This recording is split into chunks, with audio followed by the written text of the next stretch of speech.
जय श्री कृष्णा, जय श्री हरि। श्रोताओं, कैसे हैं आप सभी। मैं आशा करती हूँ भगवान श्री कृष्ण की कृपा से आप सभी मंगल में होंगे। श्रोताओं, आप आज का दिन आपका शुभ और मंगलमय हो।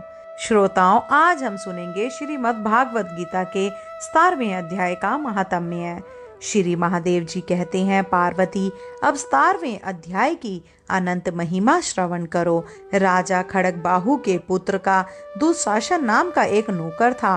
वह दुष्ट बुद्धि का मनुष्य था। एक बार वह राजकुमारों के साथ बहुत धन की बाजी लगाकर हाथी पर चढ़ा और कुछ ही कदम आगे जाने पर लोगों के मना करने पर भी वह मूढ़ हाथी के प्रति जोर जोर से कठोर शब्द करने लगा। उसकी आवाज सुनकर हाथी क्रोध से अंधा हो गया और दुशासन को गिराकर काल के समान निरंकुश हाथी ने क्रोध से भयंकर उसे ऊपर की ओर फेंक दिया। ऊपर से गिरते ही उसके प्राण निकल गए। इस प्रकार कालवश मृत्यु को प्राप्त होने के बाद उसे हाथी की योनि मिली और सिंहल द्वीप के महाराज के यहाँ उसने अपना बहुत समय व्यतीत किया। सिंहल द्वीप के राजा की महाराज खड़गबाहु से बड़ी मित्री थी, अतः उन्होंने जल के मार्ग से उस हाथी को मित्र की प्रसन्नता के लिए भेज दिया। और एक दिन राजा ने कविता से संतुष्ट होकर किसी कवि को पुरस्कार रूप में वह हाथी दे दिया और कवि ने 100 स्वर्ण मुद्राएं लेकर मालवन रेश को बेच दिया। कुछ समय व्यतीत होने पर वह हाथी यत्नपूर्वक पालित होने पर भी असाध्य ज्वर से ग्रस्त होकर मरण स्तरण हो गया। और महावतों ने जब उसे ऐसी शोचनीय अवस्था में देखा तो राजा के पास जाकर हाथी के हित के लिए शीघ्र ही सारा हाल कह सुनाया। महाराज, आपका हाथी अस्वस्थ जान पड़ता है। उसका खाना पीना और सोना सब छूट गया है। हमारी समझ में ही नहीं आ रहा कि इसका क्या कारण है। महावतों का बताया हुआ समाचार सुनकर राजा ने हाथी के रोग को पहचानने वाले चिकित्सा कुशल मंत्रियों के साथ उस स्थान पर भेजा जहां हाथी ज्वरग्रस्त होकर पड़ा था। राजा को देखते ही उसने ज्वर की वेदना को भूलकर संसार को आश्चर्य में डालने वाली वाणी में कहा, संपूर्ण शास्त्रों के ज्ञाता, राजनीति के समुद्र, शत्रु समुदाय को परास्त करने वाले तथा भगवान विष्णु के चरणों में अनुराग रखने वाले महाराज, इन औषधियों से क्या लेना है। वैद्यों से भी कुछ लाभ होने वाला नहीं है। दान और जप से भी क्या सिद्ध होगा। आप कृपया करके गीता के 17वें अध्याय का पाठ करने वाले किसी ब्राह्मण को बुलवाइए। हाथी के कथन के अनुसार राजा ने सब कुछ वैसा ही किया। तदंतर गीता पाठ करने वाले ब्राह्मण ने जब उत्तम जल को अभिमंत्रित करके उसके ऊपर डाला, तब दुशासन गज योनि का परित्याग करके मुक्त हो गया। राजा ने दुशासन को दिव्य विमान पर आरूढ़ और इंद्र के समान तेजस्वी देखकर पूछा, पूर्व जन्म में तुम्हारी क्या जाति थी, क्या स्वरूप था, कैसे आचरण थे और किस कर्म से तुम यहाँ हाथी होकर आए थे। ये सारी बातें मुझे बताओ। राजा ने इस प्रकार पूछने पर संकट से छूटे हुए दुशासन ने विमान पर बैठे ही बैठे स्थिरता के साथ अपना पूर्व जन्म का उपयुक्त समाचार यथावत कह सुनाया। तत्पश्चात नरश्रेष्ठ मालवन नरेश ने भी गीता के 17वें अध्याय पाठ करने लगे। इससे थोड़े ही समय में उनकी मुक्ति हो गई। बोलिए श्री कृष्ण भगवान की जय। श्रोताओं, चलिए अब प्रस्पान कराते हैं आपको श्रीमद् भागवत गीता के 17वें अध्याय का। श्रीमद् भागवत गीता का 17वां अध्याय श्राद्ध विभाग योग के विषय में है।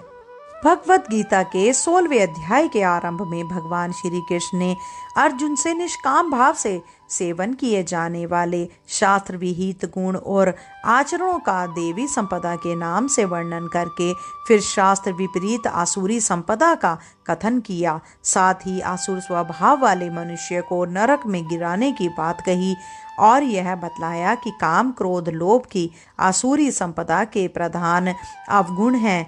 ये तीनों ही नरकों के द्वार हैं। इसका त्याग करके जो आत्मकल्याण के लिए साधन करता है वह परम गति को प्राप्त होता है। इसके अनंतर उन्होंने यह भी कहा कि जो शास्त्र विधि का त्याग करके जिन्हें शास्त्र की परवाह ही नहीं है, मनमाने ढंग से अपनी समझ से जिसको अच्छा कर्म समझता है वही करता है, उसे अपने उन कर्मों का फल नहीं मिलता। अब अर्जुन सोचते हैं कि यह तो ठीक ही है, किंतु कुछ लोग भी तो ऐसे हो सकते हैं जो ना जानने के कारण, अज्ञानता के कारण अथवा अन्य किसी कारण से शास्त्र विधि का त्याग कर बैठे हैं तथा यज्ञ पूजा आदि शुभ कर्म श्रद्धा पूर्वक करते हैं, तो उनकी क्या स्थिति होती है। जो शास्त्र को ना जानने के कारण शास्त्र विधि का त्याग करके श्रद्धा के साथ पूजन आदि करने वाले हैं, वे कैसे स्वभाव वाले होते हैं। इस जिज्ञासा को व्यक्त करते हुए अर्जुन भगवान से पूछते हैं। अर्जुन बोले, हे श्री कृष्ण, जो श्रद्धा से युक्त मनुष्य शास्त्र विधि को त्याग कर देवादि का पूजन करते हैं, उनकी स्थिति फिर कौन सी है, सात्विक है अथवा राजसी या तामसी। भगवान श्री कृष्ण बोले, मनुष्यों की वह है शास्त्रीय संस्कारों से रहित, केवल स्वभाव से उत्पन्न श्रद्धा, अनंत जन्मों में किए हुए कर्मों से संचित संस्कार से उत्पन्न हुई श्रद्धा स्वभाव जा श्रद्धा कही जाती है। सात्विकी और राजसी और तामसी ऐसे तीनों प्रकार की ही होती है। हे भारत, सभी मनुष्यों की श्रद्धा उनके अंतकरण के अनुरूप होती है। यह पुरुष श्रद्धामय है, इसीलिए जो पुरुष जैसी श्रद्धा वाला है वह स्वयं भी वही है। सात्विक पुरुष देवों को पूजते हैं, राजस पुरुष यश और राक्षसों को, तथा अन्य जो तामस मनुष्य हैं वे प्रेत और भूत गणों को पूजते हैं।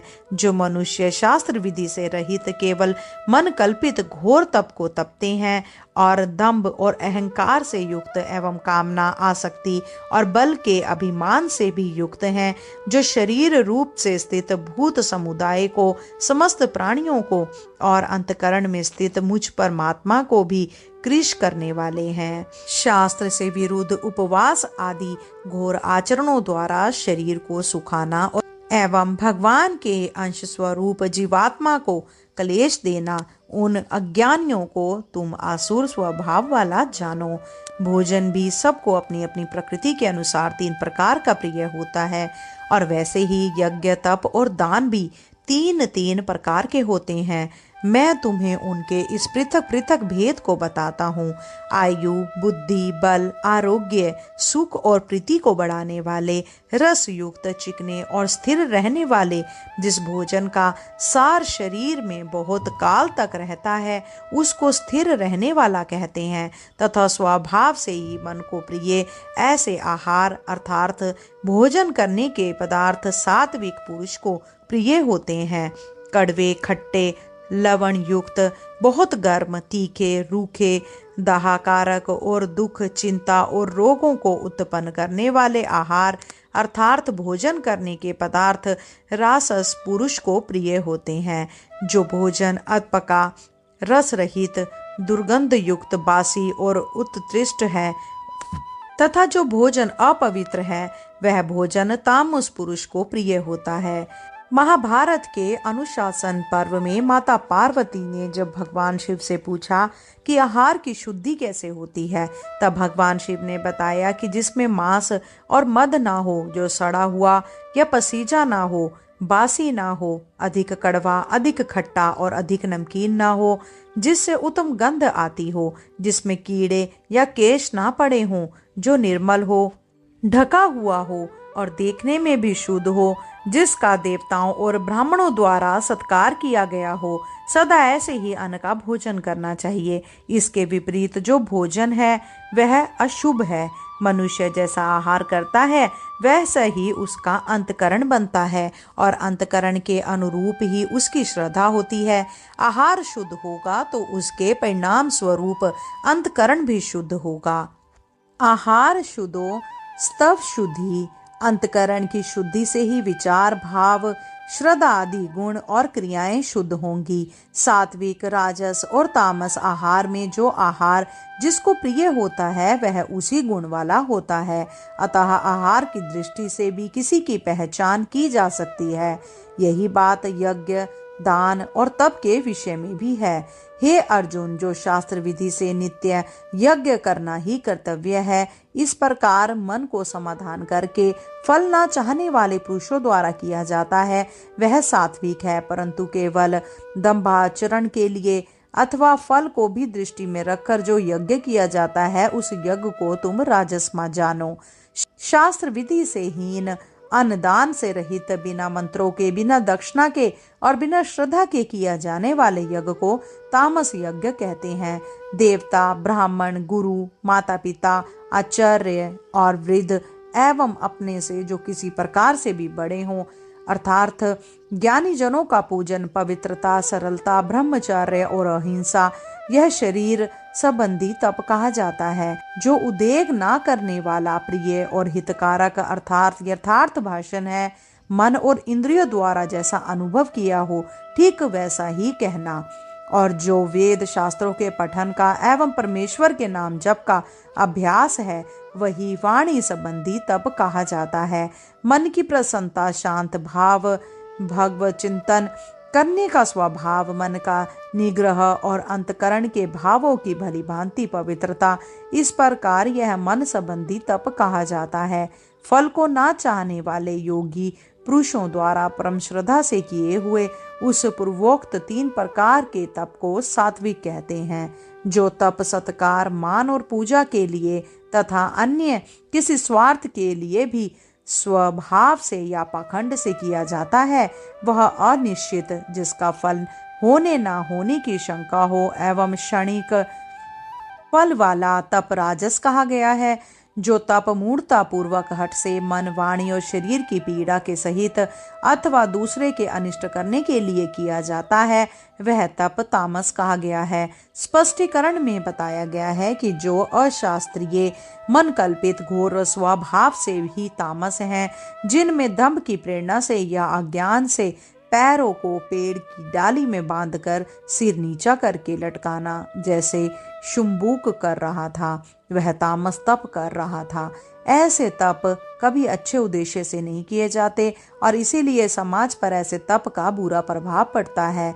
लोहे के कांटों पर बैठना और इसी प्रकार की अनन्य घोर क्रियाएं करके, बुरी भावना से अर्थात दूसरे की संपत्ति का हरण करके, उसका नाश करके और उनके वंश का उच्छेदन करके अथवा उसका किसी प्रकार कुछ भी अनिष्ट करने के लिए जो अपने मन, वाणी और शरीर को ताप पहुंचाना है, उसे तामस तप कहते हैं।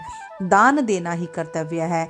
ऐसे भाव से जो दान, देश और काल, जिस देश काल में जिस वस्तु का अभाव हो, वही देश काल उस वस्तु द्वारा प्राणियों की सेवा करने के लिए योग्य समझा जाता है और पात्र के प्राप्त होने पर उपकार न करने के प्रति दिया जाता है, वह दान सात्विक कहा गया है। किंतु जो दान क्लेश पूर्वक और प्रत्युपकार के प्रयोजन से अथवा फल को दृष्टि में अर्थात मान, बड़ाई, प्रतिष्ठा और स्वर्ग आदि की प्राप्ति के लिए अथवा रोग आदि की निवृत्ति के लिए रखकर दिया जाता है, वह दान राजस कहा गया है। जो दान बिना सत्कार के अर्थात तिरस्कार पूर्वक अयोग्य देश काल में और कुपात्र के प्रति दिया जाता है, वह दान तामस कहा गया है। जिसके पास जहाँ जिस समय जिस वस्तु का अभाव हो, वह वहीं और उसी समय उस वस्तु के दान का पात्र है। जैसे भूखे, प्यासे, नंगे, दरिद्र, रोगी, आर्त, अनाथ और भयभीत प्राणी अन्न, जल, वस्त्र, निर्वाह योग्य धन, औषधि, आश्वासन, आश्चर्य और अभयदान के पात्र हैं। इसके अतिरिक्त जो श्रेष्ठ आचरणों वाले विद्वान, ब्राह्मण, उत्तम ब्रह्मचारी, वानप्रस्थ और सन्यासी एवं सेवावृत्ति लोग हैं, जिन्हें जिस वस्तु का दान देना शास्त्र में कर्तव्य बतलाया गया है, वे भी अपने अपने अधिकार के अनुसार यथाशक्ति धन आदि सभी आवश्यक वस्तुओं के दान पात्र हैं।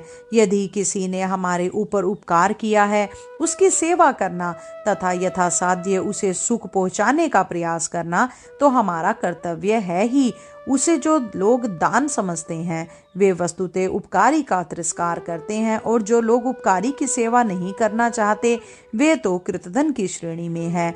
यहाँ अनुपकारी को दान देने की बात कही गई है। भगवान यह भाव दिखलाते हैं कि दान देने वाला दान के पात्र से बदले में किसी प्रकार की जरा भी उपकार पाने की इच्छा ना रखे। वस्तुतः दाता की स्वार्थ बुद्धि का ही निषेध किया गया है। मान, बड़ाई, प्रतिष्ठा और स्वर्ग आदि इस लोक और परलोक के भोगों की प्राप्ति के लिए या रोग आदि की निवृत्ति के लिए जो किसी वस्तु का दान किसी व्यक्ति या संस्था को दिया जाता है वे फल के उद्देश्य से दान देना है। 5 बात सुनाकर, कड़वा बोलकर, धमकाकर, फिर ना आने की कड़ी हिदायत देकर और मजाक उड़ाकर अथवा अन्य किसी भी प्रकार से वचन, शरीर या संकेत के द्वारा अपमानित करके जो दान दिया जाता है वह तिरस्कार पूर्वक दिया जाने वाला दान है। जिस मनुष्य को दान देने की आवश्यकता नहीं है तथा जिनको दान देने का शास्त्र में निषेध है वे धर्म ध्वजी, पाखंडी, कपट वेशधारी, हिंसा करने वाले, मद्यपान आदि अभक्ष्य वस्तुओं को भक्षण करने वाले, चोरी, व्यभिचार आदि नीच कर्म करने वाले, ठग, जुआरी और नास्तिक आदि सभी दान के लिए अपात्र हैं। ओम तत् सत। ऐसे यह 3 प्रकार का सच्चिदानंद घन ब्रह्म का नाम कहा है। उसी से सृष्टि के आदि काल में ब्राह्मण और वेद तथा ज्ञान आदि रचे गए हैं। इसीलिए वेद मंत्रों का उच्चारण करने वाले श्रेष्ठ मनुष्यों की शास्त्र विधि से नियत यज्ञ, दान और तप रूप क्रियाएं सदा ओम इस परमात्मा के नाम को उच्चारण करके ही आरंभ होती हैं। तत् अर्थात तत् नाम से कहे जाने वाले परमात्मा का ही यह सब है। इस भाव से फल को ना चाहकर नाना प्रकार के यज्ञ, तप रूप क्रियाएं और दान रूप क्रियाएं कल्याण की इच्छा वाले मनुष्य द्वारा की जाती हैं। सत इस प्रकार यह परमात्मा का नाम सत भाव में और श्रेष्ठ भाव में प्रयोग किया जाता है तथा उत्तम कर्म में भी सत शब्द का प्रयोग किया जाता है। यज्ञ, तप और दान में जो स्थिति है वह भी सत इस प्रकार कही जाती है और उस परमात्मा के लिए किया हुआ कर्म निश्चय पूर्वक सत ऐसे कहा जाता है। बिना श्रद्धा के किया हुआ हवन, दिया हुआ दान और तपा हुआ तप और जो कुछ भी किया हुआ शुभ कर्म है वह समस्त असत इस प्रकार कहा जाता है। इसीलिए वह ना तो इस लोक में लाभदायक है और न मरने के बाद ही। यज्ञ, तप और दान से यहाँ सात्विक यज्ञ, तप और दान का निर्देशन किया गया है जिसमें कर्ता का जरा भी स्वार्थ नहीं रहता। ऐसा कर्म कर्ता के अंतकरण को शुद्ध बनाकर उसे परमेश्वर की प्राप्ति करा देता है। इसीलिए वह सत है। हवन, दान और तप तथा अनन्य शुभ कर्म श्रद्धा पूर्वक किए जाने पर ही अंतकरण शुद्धि और इस लोक या परलोक के फल देने में समर्थ होते हैं। बिना श्रद्धा के लिए हुए शुभ कर्म व्यर्थ हैं। बोलो श्री कृष्ण भगवान की जय। श्रोताओं, श्रीमद् भागवत गीता का यह अध्याय यहीं समाप्त होता है। मैं आशा करती हूँ आज के अध्याय का आपने आनंद पूर्वक श्रवण किया होगा। श्रोताओं, आज के लिए इतना ही। शीघ्र मिलते हैं नई वीडियो, नई जानकारी के साथ। जब तक के लिए जय श्री कृष्ण, राधे राधे।